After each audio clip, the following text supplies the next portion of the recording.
te entrego? Você pode abrir se então quiser. vamos lá.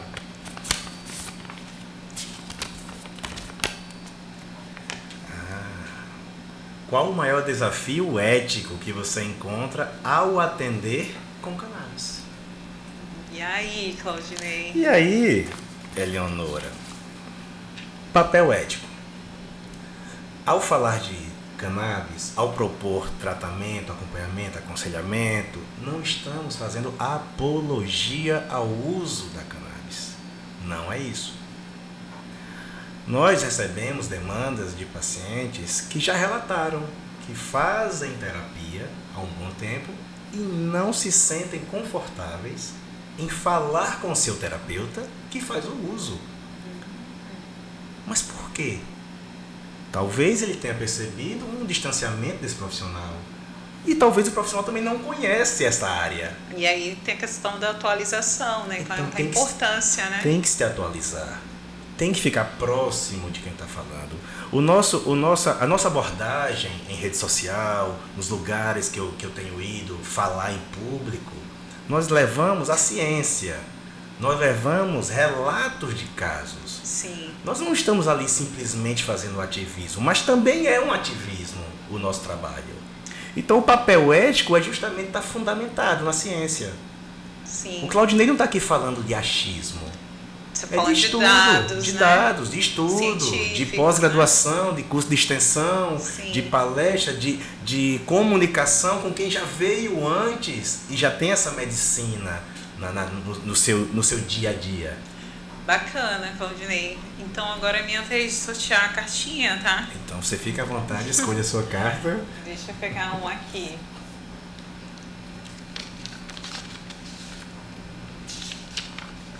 Ah, que legal. Que tipo de presença você espera do CRP nos territórios? Então, como psicóloga que trabalha no interior, né, já há muitos anos, né, mais de 12 anos eu trabalho no interior. Minha cria do interior, né, foi como comecei, né. Alô Campo do Brito, alô Aparecida, alô Frei Paulo. Alô Lagarto, todas as cidades quase já passei assim, né? Então, as regiões aqui no nosso estado. E eu percebo assim a dificuldade dos colegas, né, sobretudo em entender muitas vezes qual o nosso papel enquanto instância conselhos, né? Que é esse papel de proteger a nossa profissão dos maus profissionais também e também proteger a sociedade dos maus profissionais, porque senão, o que seria da nossa reputação que fazemos o bem, por exemplo, né, que agimos de forma correta e que temos valorizado a nossa profissão, né? A gente ficaria também com a nossa imagem maculada aí, né, por conta de questões assim. E aí no interior, a gente encontra uma dificuldade muitas vezes de ter esse acesso que quem está aqui na capital tem, e eu já estive na capital também, né? Morando na capital. Então, para mim, o acesso ao conselho era mais facilitado enquanto eu morava aqui, mas enquanto moro no interior hoje e trabalho no interior, para mim, esse acesso acaba sendo mais, digamos, dificultado, empecilhoso, assim, por conta dessas questões de logística, distância. Então, eu acredito muito na presença do conselho enquanto instância de controle social e de controle da nossa profissão também, mas de forma interiorizada, né? Então, a ideia de interiorização me agrada muito mesmo, de fato, porque é necessária, na verdade, é urgente já que a gente faça esse processo, né? Eu entendo que a gente tem encontrado alguns empecilhos ao longo dos anos, né? E já estive no conselho, então eu entendo um pouco das dificuldades que sim tem, né? Mas hoje, em termos de logística, em termos de custo hoje de vida, né? É importante a gente pensar no interior com mais carinho mesmo. Olhar para o interior também, marcar nossa presença no interior, para que as pessoas, os profissionais que estão lá e as pessoas também conheçam mais do nosso trabalho, valorizem também esse papel que a gente exerce enquanto instância de controle e de orientação e de fiscalização, né? para que a gente possa ter uma psicologia mais fortalecida dentro do estado de Sergipe. Hoje eu vejo, olho para outros estados também e vejo quanto que eles também estão se empenhando para fazer esse processo de interiorização. Por quê? Porque eles sabem da importância de estar presente. Quem não é visto, não é lembrado. Então, logo, a gente precisa estar presente, sim, nesses lugares. Então, o que eu espero da psicologia nos territórios? Mais presença física. Isso, presença física, porque dentro até do que ocorreu com a gente, né, com o mundo, né, que foi a pandemia, eu posso falar para você, e já falei isso para muita gente, que foi um alívio para mim quando o Conselho Federal então entende que é possível sim ter uma terapia online. Sim. E aí é quando eu vejo a possibilidade de ir aos interiores, né, de forma remota, mas nunca deixando de fazer a observação, né? Se puder estar fisicamente, melhor. É muito mais potente. Sim. O encontro face a face, ele é muito potente mesmo, né? Então, vamos para a próxima pergunta? A última, nossa, do nosso... Você só quer ir no verde? Então eu vou mudar, eu vou aqui no amarelo. Não, eu vou no Brasil. Vá no Brasil.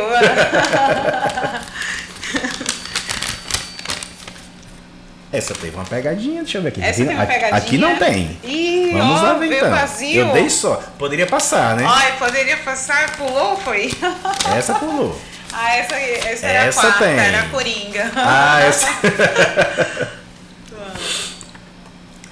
Olha, o que a gente também já falou, né? Qual o estereótipo mais te revolta quando o assunto é juventude e drogas? Sim, qual é, Claudinei? Queria ouvir de você, viu? Muitas vezes, Eleonora, eu vejo em atendimentos, em conversas com pais, né, que eles tendem a justificar o uso que o filho adolescente está fazendo de drogas, por exemplo, à sociedade. E diz, foi a sociedade, são os amigos, é a rua. Mas nunca pensa, né, dentro de casa. Não pensa dentro de casa, e é o que eu vejo muito assim. Mas olha só, a maconha, né, a cannabis, ela é a porta de entrada para outras drogas. E eu faço uma pergunta para esse pai, para essa mãe, né? Você bebe álcool? Fuma cigarro? Uhum. Você fuma em casa? Você bebe em casa? O que a gente vê hoje em dia? E nada contra, gente, mas veja só. Nascimento de um ser é uma festa, é regada a bebida, mensário, e daí depois vem dizer que a maconha é a porta de entrada. Quando todo final de semana o álcool está prevalecendo, o cigarro está prevalecendo. E as pessoas têm dificuldade de enxergar muitas vezes álcool e cigarro como droga, né? Como droga, então assim... Até ansiolítico também. Ansiolítico, sim. Algumas medicações controladas, elas também são drogas, né? Medicamentos que são drogas. Então, como eu posso olhar para esse jovem que não tem o conhecimento, que não sabe de benefícios e malefícios, e eu olhar para ele e estereotipar? Sim. E dizer, é marginal. Agora ele é um marginal. Agora ele é um delinquente. Sim. Agora ele faz uso de uma substância que ele pode gerar um problema para a sociedade. É a lógica do estereótipo associado a quem é usuário. É a lógica. Então isso me deixa realmente muito triste. Legal. Vou para uma última pergunta, então. Minha, tá. Vai no Brasil? Vou de Brasil.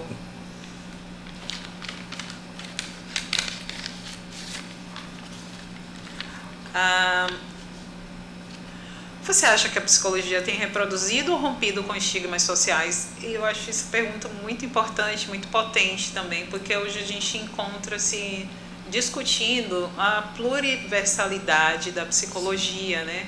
E a gente também hoje busca muito a questão da diversidade dentro dos espaços, né? Espaços da psicologia, espaços do sistema conselhos, né? A criação aí das comissões de enfrentamento ao racismo, né? Também de direitos humanos, da cannabis. Isso é diversidade, é pensar a pluriversalidade, as comissões de gênero e diversidade sexual.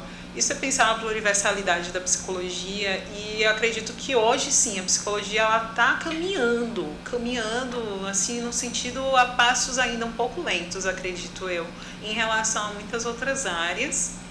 a nossa ainda tem um pouco mais assim de engajamento por conta da nossa formação para um pensamento mais crítico. Isso é cobrado de nós, né? Mas ainda acredito que a psicologia ela pode caminhar mais.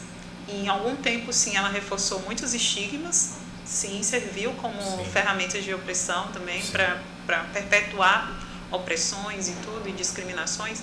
Mas hoje ela tem voltado para si e percebido, não, a gente também reproduz muitos estigmas sociais, a gente também, dentro do nosso próprio sistema também nós temos vivências assim, então a gente precisa olhar ter esse olhar para dentro também e pensar que nós precisamos ser referência, e se a gente quer ser mudança, né, ver mudança no mundo, a gente tem que começar dentro da nossa área também.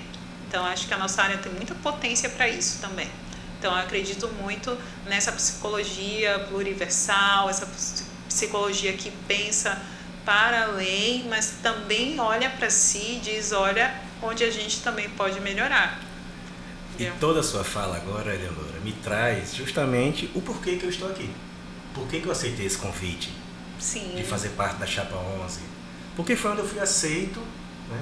E é onde eu acredito que nós podemos ter acesso via conselho, ter acesso às secretarias municipais, à secretaria estadual, mostrando que a psicologia tem que estar inserida sim nesses espaços, porque somos nós sim que podemos ajudar. Isso então mesmo. Nós estamos falando de ajudar a sociedade. Sim. Não estamos falando aqui do Claudinei enquanto psicólogo somente, mas Claudinei que faz parte de um grupo que está unido em prol da sociedade, em prol da nossa categoria. E eu acredito muito também na proposta da Chapa 11, nesse sentido de pensar a diversidade, uma diversidade que transforma, e que também foi um lugar onde eu me senti acolhida, né? Eu tenho me sentido acolhida e acredito que tem pessoas que estão comprometidas, e eu acho que isso é um dos principais motivos de eu estar nessa chapa, porque de ver pessoas comprometidas e engajadas, né?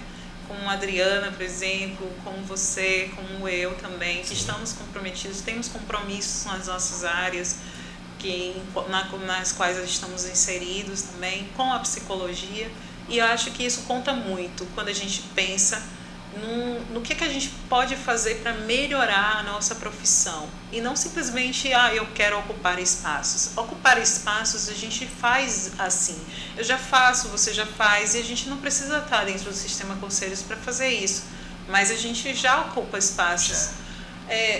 A questão é o que eu posso, dentro desse espaço, fazer para melhorar a psicologia, a profissão que eu já exerço há muitos anos. O que eu posso fazer para tornar essa profissão grande, crescê-la, cuidar dela? Como é que eu posso fazer com que essa diversidade também esteja presente e possa ser uma diversidade que transforma? E é isso que eu penso também, viu? Estamos alinhados. Estamos juntos. É isso. Isso aí. Obrigado pelo convite. Prazer, adorei, viu? Adorei o nosso bate-papo de hoje, viu? Espero ter mais vezes aqui. Vamos ver, na próxima a gente chama outros membros também pra gente poder fazer esse bate-papo, fazer essa troca. Adorei também essa nossa dinâmica, muito bom. Gratidão, viu? Gratidão a todos. Gratidão a você também que nos acompanhou aí também, né? Até o final, até aqui.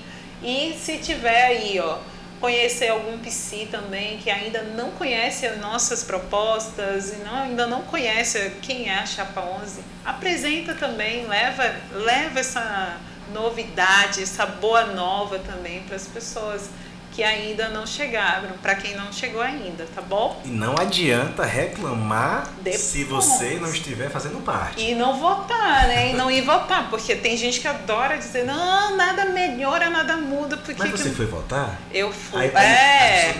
Não fui. Então não cobra. Então não pode cobrar, gente. Então você delegou sua escolha para outras pessoas. Exato. Mas se for votar, vota na gente, porque aqui nós temos compromisso também com a nossa profissão. E isso é que importa também pra gente agora.